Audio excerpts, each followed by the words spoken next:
आज कौन सा दिन है? कौन सा दिन? Palm Sunday. मैं पहले आपको यह बताना चाहता हूं कि आज ये जो पाम संडे जो है ना, पहले इसका नाम पाम संडे नहीं था। पुरानी कलीसिया में पाम संडे नहीं कहते थे। पुरानी कलीसिया में इस दिन का नाम जो है वो पैशन संडे रखा गया था। क्या रखा गया था? एक बारी मेरे पीछे बोले पैशन संडे। पर 1928 में लुथियन कलीसिया और कई कलीसियाओं ने मिलकर कई चीजों को देखते हुए ये फैसला किया कि इस संडे को यीशु मसीह का स्वागत लोगों ने खजूर की डालियों से किया था। तो इस संडे का नाम हम क्यों ना पाम संडे रखें। कई चीजों को देखते हुए लगभग 1928 में ये नाम जो है पाम संडे रखा गया था। याद रखिएगा कि ये पैशन संडे से ज्यादा पुरानी कलीसिया में पाम संडे से ज्यादा पुरानी कलीसिया में पैशन संडे नाम था। ये याद रखिएगा। इस बार भी इस पाम संडे के दिन, पैशन संडे के दिन सच में एक ही टॉपिक पर क्या वचन बांटा जाए। आपको मालूम है कि पाम संडे के दिन एक ही टॉपिक पर क्या नया प्रचार किया जाए। कभी कभी ये जो है ना बहुत ज्यादा टेंशन भी बन जाती है, क्योंकि हर साल एक ही प्रचार जो है नहीं किया जा सकता। हर साल एक ही टॉपिक पर कौन सा प्रचार किया जाए, कभी कभी बहुत ज्यादा ये टेंशन का, एक पास्टर होने के नाते टेंशन का कारण बन जाता है। पर इस बार जिस समय इस पैशन संडे की तैयारी कर रहा था, पैशन पाम संडे के वचनों की तैयारी में लगा हुआ था, तो परमेश्वर ने यह कहा कि चिंता मत कर। और यह कहने के बाद दो बातें और परमेश्वर ने की। परमेश्वर ने कहा कि विश्वासी बहुत अद्भुत है। एक बार मेरे पीछे बोले, विश्वासी बहुत अद्भुत है। विश्वासी बहुत अद्भुत है। ये बात परमेश्वर ने मन में डाली।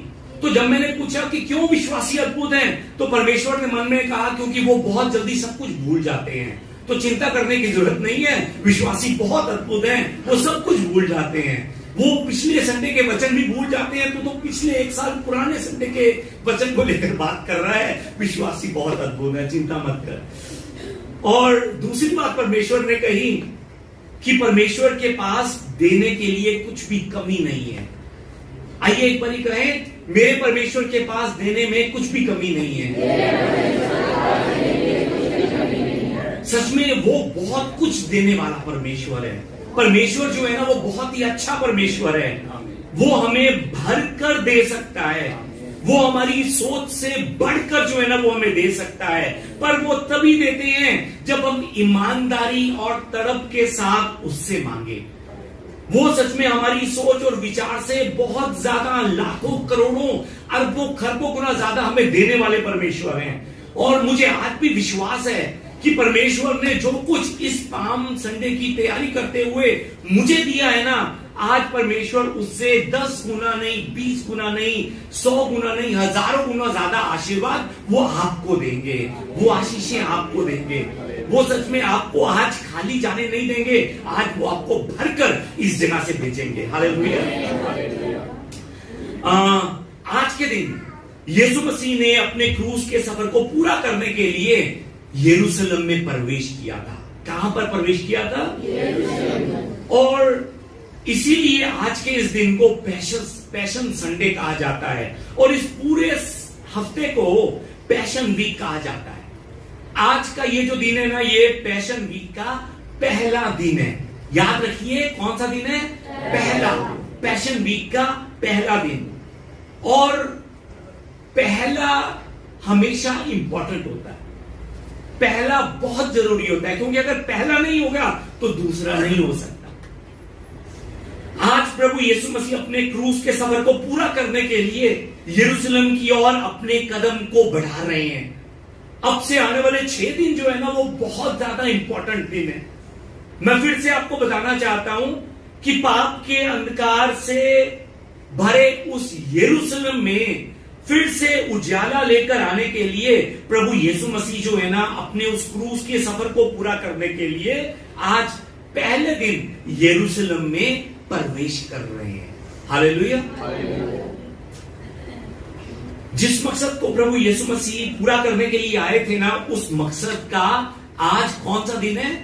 पहला दिन है, पहला दिन। एक सवाल आपसे पूछता हूं, बाइबल में परमेश्वर ने इस सृष्टि की रचना जो है ना किस दिन से शुरू की थी? पहले दिन से शुरू की थी। नेचुरली बात है, पहले दिन से। माफी मांगता हूं, कभी कभी मैं बहुत मुश्किल सवाल पूछ जाता हूं आपसे जो है ना। पहले दिन से परमेश्वर ने इस सृष्टि की रचना जो है ना वो करनी शुरू की थी। उत्पत्ति पहली किताब है। उत्पत्ति को हिंदी में, इंग्लिश में हम जेनेसिस कहते हैं, और इसी जेनेसिस को यूनानी भाषा, इब्रानी भाषा में हम बेराशीत कहते हैं। बेराशीत, एक बार मेरे पीछे बोले बेराशीत।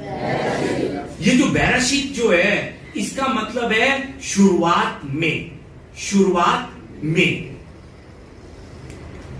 उत्पत्ति का मतलब क्या हुआ? शुरुआत में।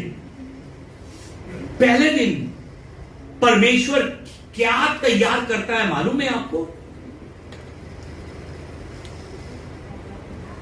हाँ, आपको मालूम है, पर मैं दूसरी भाषा में बोल रहा था, माफी मांगता हूं फिर से।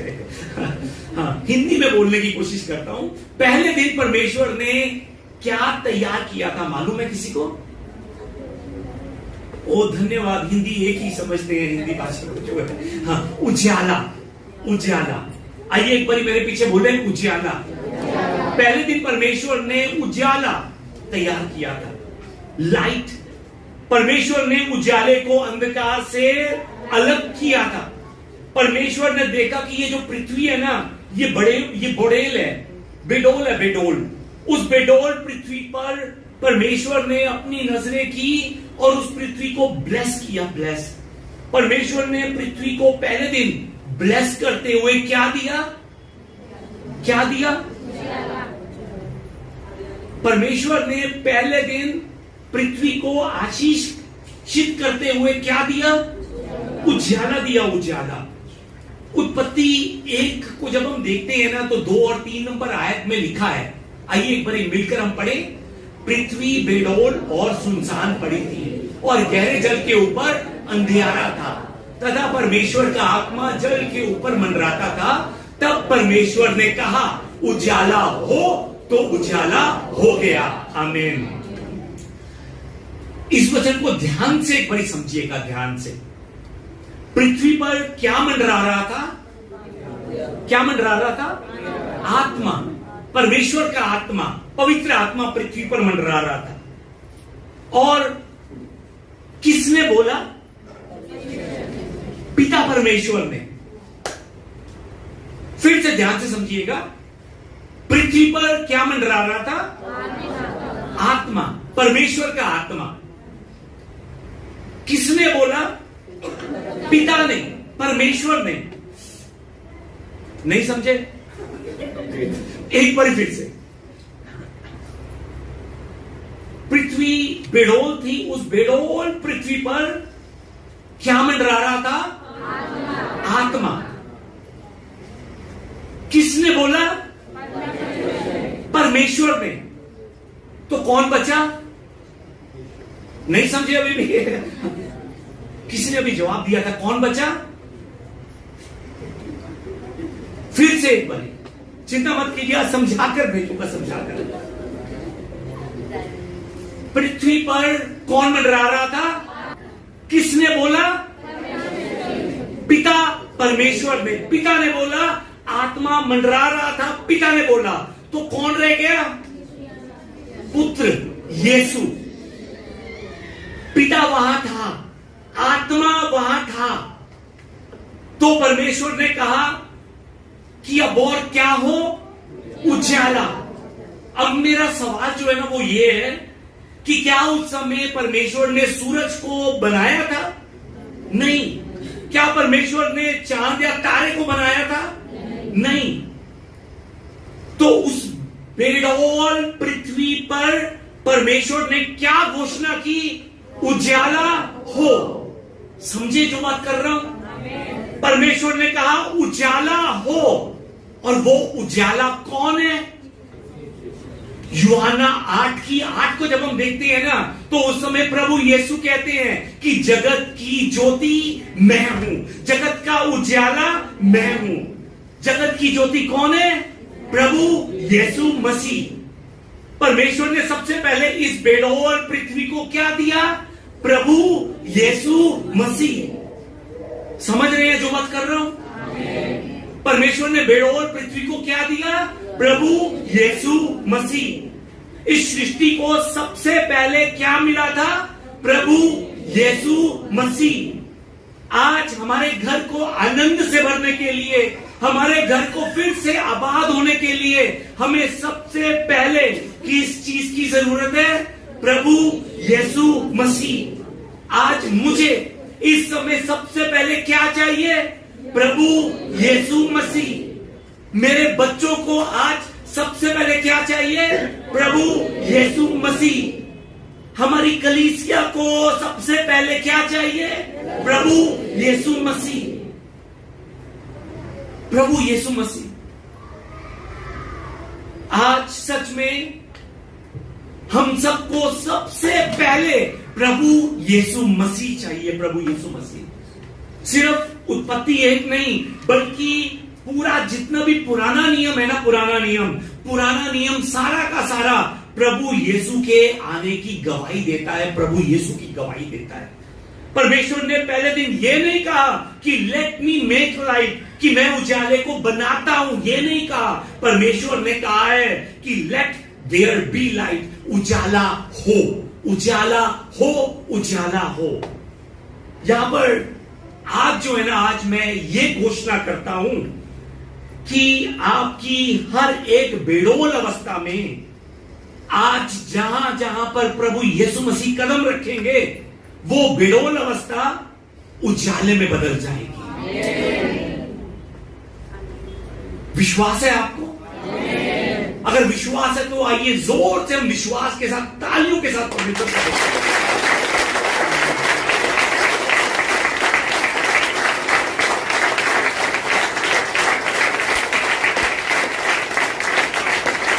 याद रखिए, जहां जहां प्रभु यीशु मसीह के कदम आपके मन में पड़ेंगे, आपका मन जो है ना, आपका मन जो अंधकार में था, जो अशांति में था, आज उजाले में शुरू हो जाएगा। क्यों? क्योंकि यीशु मसीह वो उजाला है जो पहले दिन परमेश्वर ने इस पृथ्वी को दिया था। हालेलुया। आज इस स्पेशल संडे के पहले दिन यरूशलेम में कौन एंटर हो रहा है? यीशु मसीह। जैसे पहले दिन परमेश्वर ने बेडौल पृथ्वी पर उजाला दिया, उसी तरह से पहले दिन जब यीशु इस पैशन संडे को यरूशलेम में कदम रख रहा था, तो उस अंधकार से भरे यरूशलेम को वो क्या दे रहा था? उजाला दे रहा था, उजाला। अब यरूशलेम में उजाला आने वाला था। वहां जो था अंधकार था, वो यरूशलेम अंधकार से भरा। यरूशलेम का अंधकार और कोई, यरूशलेम का अंधकार वहां के याजक, महायाजक थे जो वहां पर शासन कर रहे थे। वो लोग आम लोगों को सताते थे, उन पर अत्याचार करते थे। वो लोग धर्म की आड़ में अपनी मन की मर्जी करते थे। उनमें डर नहीं था। डर, पाप करते उनको डर नहीं लगता था। किसी का दिल दुखाते उनको डर नहीं लगता था। लड़ते उनको डर नहीं लगता था। वो सब काम दिखाने के लिए करते थे। वो अपनी नजरों में बहुत ज्यादा बुद्धिमान बने हुए थे। जितने भी यहूदी लोग थे, उन सब से वो बहुत ज्यादा परेशान हो चुके थे। फिर उस दिन, उस समय, उस पहले दिन उन लोगों की परेशानी को मिटाने के लिए कौन यरूशलेम में एंटर करता है? प्रभु यीशु मसीह। आज अपनी इस एंट्री के द्वारा यीशु मसीह जो है ना, दो बातों का ऐलान कर रहे हैं, दो बातों की घोषणा कर रहे हैं। वो दो बातें कौन सी हैं मालूम है आपको? पहला, यीशु राजा है। राजा, आइए एक बार मेरे पीछे बोले, यीशु राजा है। यीशु राजा है। आज से पहले लोग जो है ना, लोग यीशु मसीह को गुरु कहते थे। आज से पहले लोग यीशु मसीह को नबी कहते थे। आज से पहले लोग जो है ना, यीशु मसीह को भविष्यकर्ता कहते थे। पर आज पहली बार लोग उसे क्या कह रहे हैं? राजा राजा। यूहन्ना 12 और 13 में लिखा है कि यीशु यरूशलेम में आता है। लोगों ने खजूर की डालियां ली और पुकार कर कहने लगे, होसाना, धन्य इज़राइल का राजा।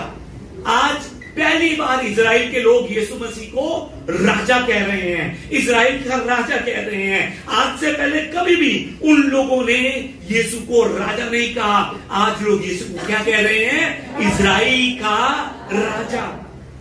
मतलब कि लोग आज सड़कों पर निकलकर घोषणा कर रहे हैं कि इज़राइल का राजा ये रोम का राजा नहीं है, इज़राइल का राजा प्रभु यीशु मसीह है। यीशु मसीह आज इस पाम संडे में अपने राज्य का ऐलान कर रहे थे। गधे के बच्चे पर बैठकर आने वाला परमेश्वर ये ऐलान कर रहा था कि मैं राजा हूं, मैं राजा हूं, मैं तुम्हारा राजा हूं। हालेलुया। सच में क्या यीशु मसीह आपके राजा हैं? सच में आप यीशु को अपना राजा मानते हैं? सच में आइए अपने राजा के लिए एक बार हम मिलकर एक गीत गाते हुए आगे बढ़ते हैं। यीशु राजा है, सामर्थ से भरा।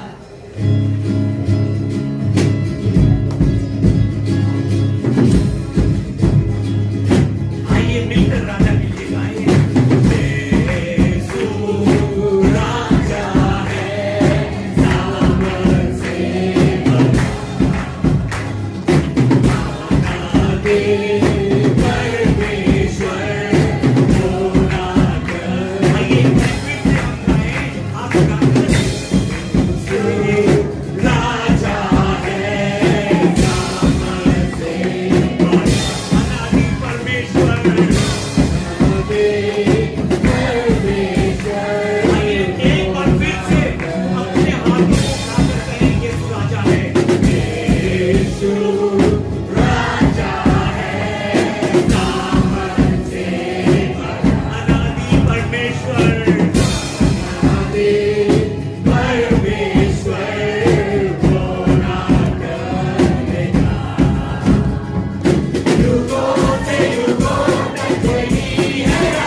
मेरा राजा है, यीशु मेरा राजा है, यीशु तेरा राजा है।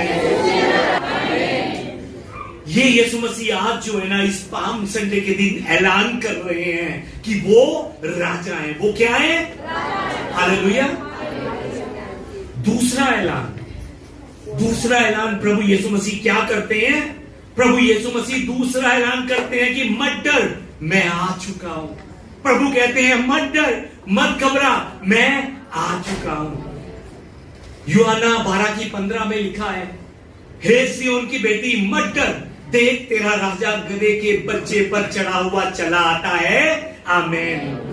यीशु मसीह कहते हैं कि मत डर, मैं अंधकार को नाश करने आ गया हूं। मत डर, मैं तुझे वापस परमेश्वर की संतान बनाने के लिए आ गया हूं। मत डर, मैं तेरे लिए स्वर्ग का द्वार खोलने के लिए आ गया हूं। हालेलुया। ये यीशु मसीह दूसरा ऐलान करते हैं, मत डर, मैं आ गया हूं। यीशु को यरूशलेम में प्रवेश करता हुआ देखकर लोग जो थे ना वो बहुत खुश थे, बहुत ज्यादा। जिस समय हम 13 और 14 नंबर आयत को देखते हैं तो हम देख सकते हैं कि वो लोग सच में यीशु से भेंट करने के लिए खजूर की डालियां लेकर आए। और सिर्फ यही नहीं, वो लोग जो है ना इस समय यीशु को पुकार कर कह रहे हैं, होसाना होसाना। आइए हम भी एक बार कहें, होसाना होसाना होसाना होसाना। यहां पर मैं आपको एक बात बताना चाहता हूं, वो लोग इस समय गीत नहीं गा रहे हैं, होसाना होसाना, गीत नहीं गा रहे हैं। वो लोग इस समय यीशु को पुकार रहे हैं, होसाना होसाना। होसाना का मतलब क्या है मालूम है आपको? होसाना का मतलब है सेव मी नाउ, मुझे अभी बचा, मुझे अभी बचा। ये होसाना का मतलब है, मुझे बचा, मुझे अभी बचा। वो लोग यीशु को देखकर कह रहे थे कि हमें अभी बचा, तू हमें कल नहीं, तू हमें परसों नहीं, तू हमें अभी बचा। वो लोग यीशु को कह रहे थे कि तेरे अलावा कोई दूसरा हमें बचा नहीं सकता। यीशु तू हमें अभी बचा, हमें कल नहीं, परसों नहीं, अगले हफ्ते नहीं, कब बचा? अभी बचा। आज आप भी प्रभु यीशु मसीह के सामने आए हैं। आज प्रभु यीशु मसीह के सामने आप भी इसी मन से प्रार्थना कीजिए, प्रभु से विनती कीजिए कि प्रभु मुझे अभी बचा। प्रभु होसाना, प्रभु मुझे अभी बचा। प्रार्थना करते समय तड़प के साथ प्रार्थना कीजिए कि यीशु मुझे अभी बचा। यीशु मुझे कल नहीं, मुझे परसों नहीं, मुझे अगले हफ्ते नहीं, मुझे छुटकारा आज चाहिए। यीशु मुझे शांति आज चाहिए। यीशु मुझे आनंद आज चाहिए। यीशु मुझे आज, यीशु मुझे अभी बचा, मुझे अभी बचा। होसाना होसाना होसाना। उन्होंने सिर्फ खजूर की डालियां नहीं, अपने कपड़े जो उन्होंने पहने हुए थे ना, पहने हुए कपड़े, वो पहने हुए कपड़े भी अपनी इज्जत की परवाह किए बिना उन्होंने यीशु मसीह के कदमों में बिछा दिए। उस अंध नंगी अवस्था हम कह सकते हैं, उस अर्ध नंगी अवस्था में खड़े होकर लोग यीशु से क्या कह रहे थे? होसैना होसैना, सेव अस नाउ, मुझे अभी बचा, मुझे अभी बचा। वो यीशु मसीह की जय जयकार नहीं कर रहे थे, वो यीशु मसीह के सामने गिड़गिड़ा रहे थे कि अगर इस स्वर्ग और पृथ्वी पर इस रोम के साम्राज्य से हमें कोई बचा सकता है तो वो कोई दूसरा नहीं है, सिर्फ और सिर्फ और सिर्फ और सिर्फ और सिर्फ आप हैं। आप यीशु होसैना, यीशु मुझे अभी बचा। अगर हम इस संसार के लोगों से कहेंगे कि हमें बचा, तो ये संसार के लोग क्या कहेंगे मालूम है आपको? कल को मेरे पास आज टाइम नहीं है। डॉक्टर के पास जाकर देखिए, अपने दर्द को लेकर डॉक्टर के पास जाइए, डॉक्टर को कहिए मुझे बहुत दर्द हो रहा है, बहुत दर्द हो रहा है, वो कहेगा 2 दिनों बाद फिर से आना। वकील के पास जाइए, वकील कहेगा कि अगले महीने फिर से आना और कुछ लेकर आना। जज के पास जाइए, जज को कहिए कि मुझे अभी इंसाफ दे, जज कहेगा नहीं अगली पेशी में आना, अगली पेशी में। इस संसार में हर एक इंसान कहता है कि कल आ कल, पर सिर्फ प्रभु यीशु मसीह हैं जो कहते हैं कि तू रुक, तुझे आने की जरूरत नहीं है, मैं तेरे पास आता हूं, मैं तेरे पास आता हूं। यीशु मसीह जो है ना, कहते हैं हम सबसे कि देख मैं आज भी द्वार के सामने खड़ा होकर खटखटाता हूं। तू डॉक्टर के पास जाता है, तू वकील के पास जाता है, तू जज के पास जाता है, लेकिन मैं यीशु ये कहता हूं कि तू नहीं, मैं तेरे दरवाजे पर आता हूं। देख मैं खड़ा हुआ खटखटाता हूं, यदि तू मेरे शब्द को सुनकर अपने मन के द्वार खोलेगा तो मैं तेरे पास भीतर आऊंगा और तेरे साथ भोजन करूंगा। हालेलुया। यीशु मसीह कहते हैं, यीशु मसीह कहते हैं कि तेरी मुश्किल मेरी मुश्किल है। यीशु मसीह हमसे मिलकर कहते हैं कि तेरे दुख मेरे दुख है। यीशु मसीह हमसे कहते हैं कि तेरा परिवार मेरा परिवार है। यीशु मसीह कहते हैं तेरे बच्चे वो मेरे बच्चे हैं, तेरी परेशानियां मेरी परेशानियां हैं। आज यीशु वचन में उन इजराइलियों को और आप सबको भी कह रहे हैं कि मत डर, तुझे डरने की अब और जरूरत नहीं है, तुझे अब और ज्यादा निराश होने की जरूरत नहीं है, क्योंकि मैं तेरे साथ हूं। देख मैं तेरी रक्षा करने के लिए, देख मैं तुझे बचाने के लिए अभी आता हूं, अभी आता हूं, अभी आता हूं। मत डर, मैं तेरे साथ हूं। ये यीशु मसीह कहते हैं। व्यवस्था विवरण अध्याय 31 की 6 में परमेश्वर कहते हैं, आइए मिलकर पढ़ें। तू यहाँ बांध और दृढ़ हो और उससे ना डर और ना भयभीत हो, क्योंकि तेरे संग चलने वाला तेरा परमेश्वर यहोवा है, वह तुझको धोखा ना देगा और ना छोड़ेगा। आमीन। परमेश्वर कहता है, आपको लिख कर कहता है, साइन कर कर कहता है कि तेरे साथ चलने वाला तेरा परमेश्वर है और मैं तेरा परमेश्वर तुझे धोखा नहीं दूंगा, तुझे नहीं छोड़ूंगा। सिर्फ यही नहीं, आगे 31 की 8 में भी लिखा है, आइए मिलकर पढ़ें। और तेरे आगे आगे चलने वाला यहोवा है, वह तेरे संग रहेगा और ना तो तुझे धोखा देगा और ना छोड़ देगा। इसलिए मत डर और तेरा मन कच्चा ना हो। आमीन। प्रभु यीशु मसीह आपके आगे आगे चलने वाले परमेश्वर हैं, वो आपके संग संग रहने वाले परमेश्वर हैं। संसार का हर एक इंसान आपको छोड़ जाएगा, हर एक इंसान आपको छोड़कर चला जाएगा, पर यीशु मसीह का वादा है कि वो आपको कभी भी कभी भी कभी भी अकेला नहीं छोड़ेंगे। वो आपके साथ में है, इसलिए आपको डरने की जरूरत नहीं है, इसलिए आपको अपना मन कच्चा करने की जरूरत नहीं है, आपको हार होकर निराशा का जीवन बिताने की जरूरत नहीं है, क्योंकि वो आपके साथ है, वो आपके साथ है। आइए अपने आप से हम एक बारी कहें, यीशु मेरे साथ है, यीशु मेरे साथ है, यीशु मेरे साथ है, यीशु मेरे साथ है। हमारे साथ वाले से कहें, यीशु आपके भी साथ है, यीशु आपके भी साथ है। आमीन। परमेश्वर कहता है कि मत डर, मत डर, अपने भविष्य को लेकर मत डर, अपने पति के भविष्य को लेकर भी मत डर, अपनी पत्नी के भविष्य को लेकर भी मत डर, अपने काम को लेकर मत डर। परमेश्वर कहता है अपने बच्चों को लेकर भी तू मत डर, मैं तेरे साथ हूं, मैं तेरे साथ हूं। वचन पढ़ और विश्वास से धीरज रखते हुए प्रार्थना कर, मत डर, मैं तेरे साथ हूं, मैं तेरे साथ हूं। प्रभु यीशु कहते हैं कि तुझे अब और ज्यादा डरने की जरूरत नहीं है। क्यों मालूम है? क्योंकि तेरा राजा गधे के बच्चे पर बैठकर अभी तेरे पास चला आता है। अभी तेरा राजा तुझे बचाने के लिए तेरे पास चला आता है। अभी तेरा राजा तुझे शांति देने के लिए तेरे पास चला आता है। अभी तेरा राजा तुझे आनंद से भरने के लिए तेरे पास चला आता है। अभी तेरा राजा तुझे परमेश्वर की महिमा के करीब लेकर जाने के लिए तेरे पास चला आता है। देख देख, तेरा राजा गधे के बच्चे पर सवार होकर चला आ रहा है। हालेलुया, सच में वो चला आ रहा है।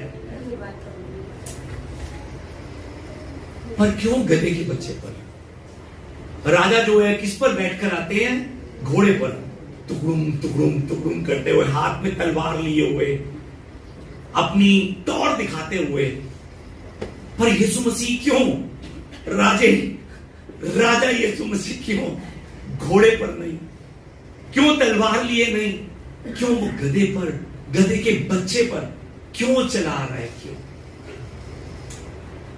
उसका कारण कि पुराने नियम की जितनी भी भविष्यवाणी है ना, वो पूरी हो सके।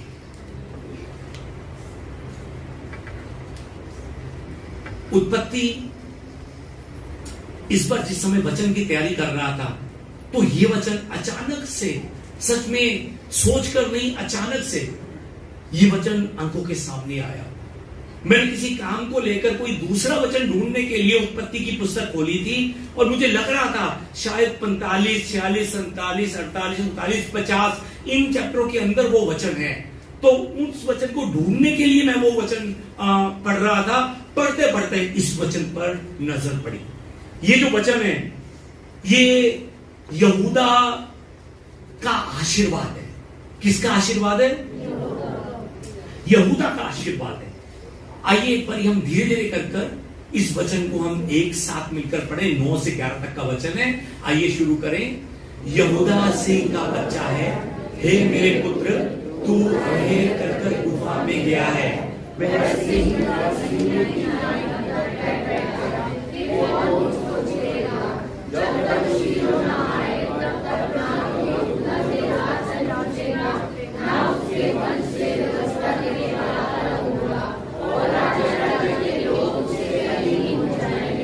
वह अपने जवान गधे को दाखलता में और अपनी गधी के बच्चे को उत्तम जाति की दाखलता में बांधा करेगा। उसने अपने वस्त्र दाख मधु में और अपना पहनावा दाखों के रस में धोया है। आमीन। मैं फिर से आपको बताना चाहता हूं, ये जो वचन जो है ना, ये वचन यहूदा की आशीष को बताता है। यहां पर यहूदा की आशीष क्या है? यहूदा की आशीष ये है कि जो तेरी पीढ़ी में से आएगा, वो किसके ऊपर बैठकर आएगा? किसके पास होकर आएगा? एक गधे के पास होकर, एक गधे के बच्चे के ऊपर बैठकर आएगा। और यीशु मसीह कौन से गोत्र से निकलकर आए हैं? यहूदा गोत्र से।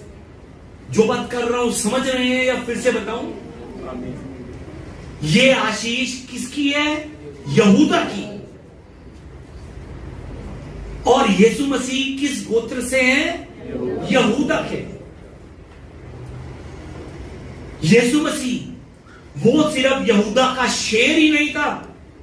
वचन में लिखा है, वचन में हमने देखा है कि यहूदा शेर का बच्चा है, सिंह का बच्चा है। वो सिर्फ यहूदा का शेर नहीं था, उसे उस शेर का कार्य पूरा करने के लिए गधी के बच्चे पर बैठकर आना था। बैठकर उस शेर के कार्य को पूरा करने के लिए। इस बात को हो सकता है शायद सच में याकूब भूल गया हो, इस बात को हो सकता है कि यूसुफ भूल गया हो सकता है कि इस बात को मूसा भूल गया हो, परंतु परमेश्वर इस बात को नहीं भूले थे। इसीलिए यीशु ने यरूशलेम में जिस समय प्रवेश किया, वहां पर पहुंचकर यीशु मसीह कहते हैं कि उस गांव में गधे का बच्चा बंधा होगा, वो गधे का बच्चा उसे लेकर आओ। अगर कोई तुमसे पूछे कि किसने मांगा है, तो उसको बोल देना कि प्रभु को उसकी जरूरत है। क्यों जरूरत है मालूम है आपको? क्योंकि पिता ने कहा था, पिता परमेश्वर ने कहा था कि यहूदा में से आने वाला शेर गधी के बच्चे के ऊपर बैठकर आएगा। हालेलुया। यहूदा में आने वाला शेर किसके ऊपर बैठकर आएगा? गधी के बच्चे के ऊपर बैठकर आएगा। प्रभु यीशु मसीह ने पुराने नियम की हर एक भविष्यवाणी को पूरा किया है। सिर्फ यहीं पर नहीं, जकरिया की पुस्तक में भी 9:9 में लिखा हुआ है, हे सिय्योन बहुत ही मगन हो, हे यरूशलेम जय जयकार कर, क्योंकि तेरा राजा तेरे पास आएगा। यहां पर भी तू राजा के पास जा, ये नहीं लिखा, क्या लिखा है कि तेरा राजा तेरे पास आएगा।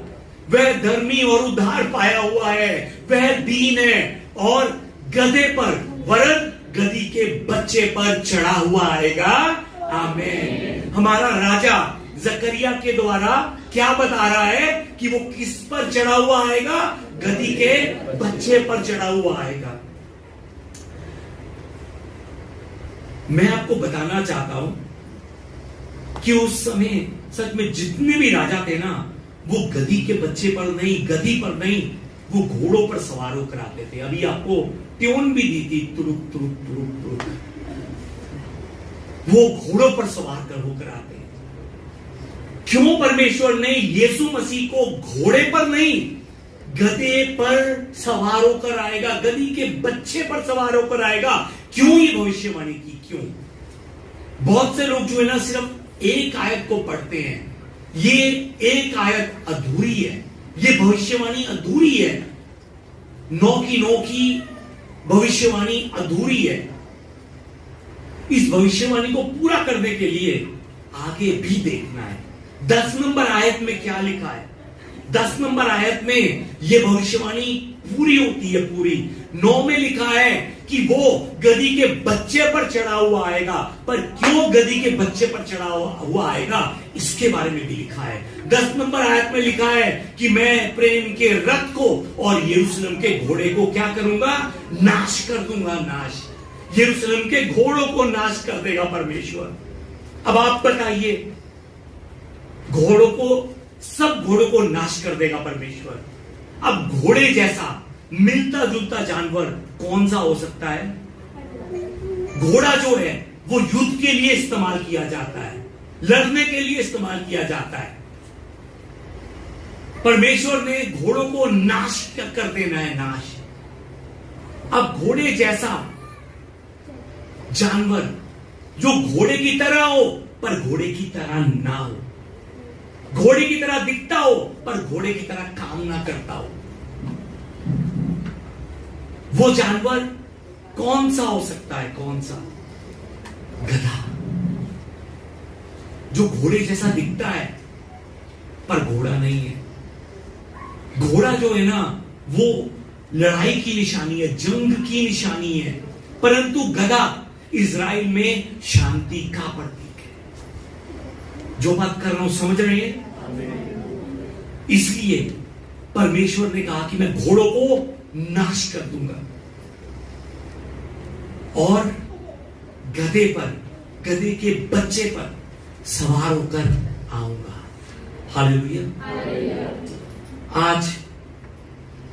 आज के वचन को याद रखिए कि यीशु मसीह इस जगत की क्या है? ज्योति है, उजाला है, उजाला।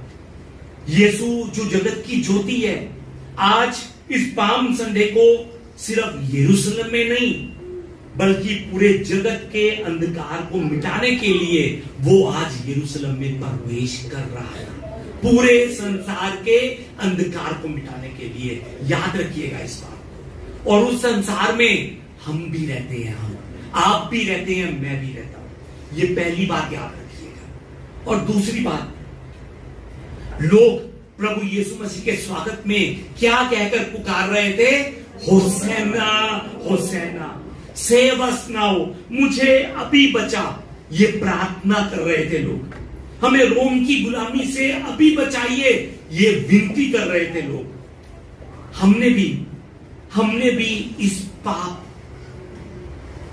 इस नफरत, इस जिद, इस घमंड, इस झूठ बोलने की आदत, ये दोष लगाने की आदत से आजाद होने के लिए आज हमने भी परमेश्वर से प्रार्थना करनी है। होसैना, होसैना, प्रभु यीशु मुझे अभी बचा। इस दोष लगाने की आदत से मुझे अभी बचा, इस घमंड की आदत से मुझे अभी बचा, इस नफरत की आदत से मुझे अभी बचा, इस जिद करने की आदत से मुझे अभी बचा, इस झूठ बोलने की आदत से मुझे अभी बचा, होसैना होसैना। और तीसरी बात, प्रभु यीशु मसीह कह रहे हैं उन लोगों से जो डर में अपना जीवन बिता रहे हैं, उस डर में जीवन बिताने वाले सब लोगों से प्रभु यीशु मसीह कहते हैं कि मत डर, देख तेरा राजा तुझे बचाने के लिए गधे के बच्चे पर चढ़ा हुआ आ रहा है। वो चढ़ा हुआ आ रहा है आपको बचाने के लिए, मुझे बचाने के लिए, हमें डर से बाहर निकालने के लिए वो चढ़ा हुआ आ रहा है। यीशु मसीह ने आपसे और मुझसे कहा है कि मत डर, मत डर, मत डर, मत डर। उसने हमसे यह नहीं कहा कि मैं तेरे सब हालात ठीक कर दूंगा। उसने यह नहीं कहा कि मैं फायर कर कर तेरे हालातों को ठीक कर दूंगा। उसने हमसे कहा है मत डर। उसने हमारे हालातों को ठीक नहीं किया, उसने हमारे अंदर के डर को, जिन बातों की चिंता देकर शैतान हमें डराता रहता है, उसने उस डर की बातों को हमसे दूर कर दिया है। उसने मुझसे और आपसे कहा है कि मत डर, मैं तेरे साथ हूं, इधर उधर मत डर, मैं तेरा परमेश्वर हूं, मैं तुझे कभी भी अकेला नहीं छोड़ूंगा, मैं संसार के अंत तक तेरे संग संग रहूंगा। उसने हमसे ये कहा है। और मैं एक बार फिर से आपको अंत में याद दिलवाना चाहता हूं कि यीशु मसीह आपके जीवन में कार्य करेगा नहीं, वो आपके जीवन में कार्य कर रहा है, पर आपकी सोच के अनुसार नहीं, वो अपनी सोच के अनुसार सब कुछ कर रहा है। वो आपकी मदद करेगा नहीं, वो आपकी मदद कर रहा है, पर आपकी सोच के अनुसार नहीं, वो अपनी सोच के अनुसार सब कुछ कर रहा है। वो आपकी रक्षा करेगा नहीं, वो आपकी रक्षा करने में लगा हुआ है, ऑलरेडी कर रहा है। वो आपका मार्गदर्शन करेगा नहीं, वो आपका मार्गदर्शन ऑलरेडी कर रहा है। वो आपके जीवन में चमत्कार करेगा नहीं, वो ऑलरेडी चमत्कारों को आपके जीवन में ऑलरेडी कर रहा है। वो आपको संभालेगा नहीं, उसने ऑलरेडी आपको संभाला हुआ है, पर आपकी सोच के अनुसार नहीं, अपनी सोच के अनुसार। हालेलुया। आज ये पैशन संडे का दिन प्रभु के कार्यों की शुरुआत का दिन है, जिसे करने के लिए वो इस संसार में आए थे। प्रभु यीशु मसीह आज के दिन दो ऐलान करते हैं, दो ऐलान। पहला, मैं जगत का राजा हूं। आइए एक बार मेरे पीछे बोले, यीशु जगत का राजा है।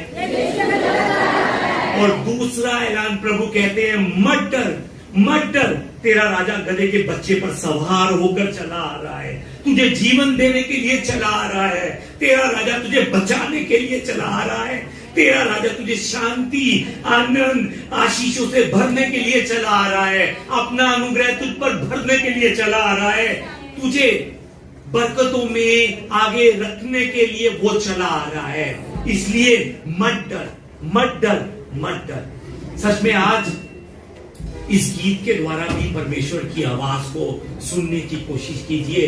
परमेश्वर आप सबसे कहता है, क्यों डरता है, तेरे लिए वो लड़ता है, क्यों तू डरता है, एक मिनट प्लीज, क्यों तू डरता है, तेरे लिए वो लड़ता। आइए परमेश्वर की आवाज को सुनिए। क्यों तू डरता है, तेरे लिए वो लड़ता है, क्यों तू डरता है, तेरे लिए वो लड़ता है, नाम तेरा कोई, वो नाम तेरा कोई, विजय दिलाए।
पिता परमेश्वर धन्यवाद प्रभु,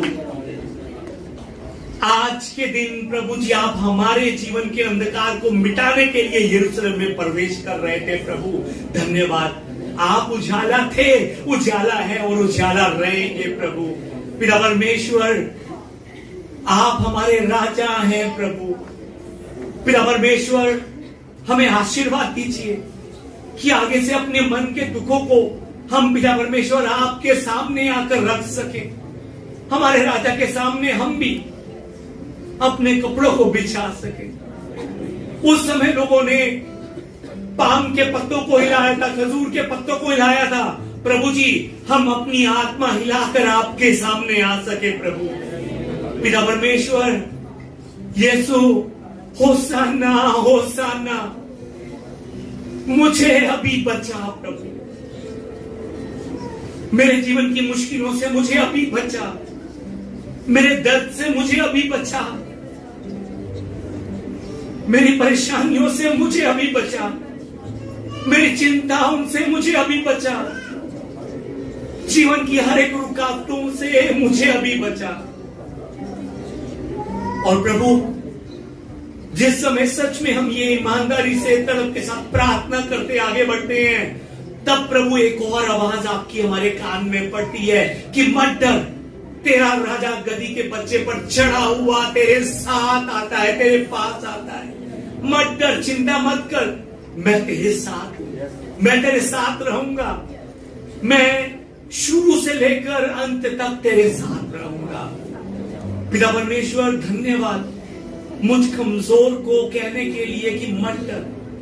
प्रभु आशीर्वाद दीजिए कि आज इस पाम संडे के दिन जो आपने ये दो घोषणाएं की है कि यीशु हमारा राजा है और दूसरा मत डर, प्रभु जी इन दो घोषणाओं को प्रभु जी अपने मन में बसाकर प्रभु जी यहां से जा सके। पिता परमेश्वर धन्यवाद।